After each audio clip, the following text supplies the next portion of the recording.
Cricket के दीवानों के लिए बड़ी अपडेट। पाकिस्तान क्रिकेट बोर्ड ने बांग्लादेश के दौरे के लिए 16 रुकनी टेस्ट स्क्वाड का बाकायदा ऐलान कर दिया है। शान मसूद की क़यादत में पाकिस्तान की ये टीम क्या बांग्लादेश में तारीख रकम कर सकेगी? आइए नजर डालते हैं मुंतखब खिलाड़ियों पर।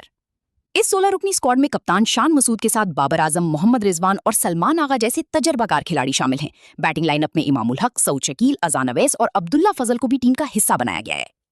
बॉलिंग अटैक की बात करें तो शाहीन आफरीदी, हसन अली, मोहम्मद अब्बास और खुर्रम शहजाद जैसे नाम शामिल हैं, जबकि स्पिन डिपार्टमेंट में नुमान अली और साजिद खान पर एतमाद का इजहार किया गया है।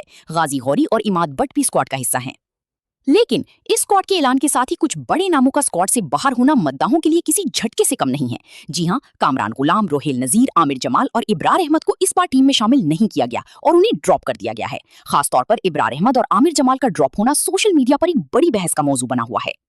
तो क्रिकेट फैंस, आपका इस सिलेक्शन के बारे में क्या ख्याल है? क्या आपको लगता है कि ये टीम बांग्लादेश में सीरीज जीतने की सलाहियत रखती है? और क्या कामरान हिलाम और इब्रार अहमद को ड्रॉप करना सही फैसला था?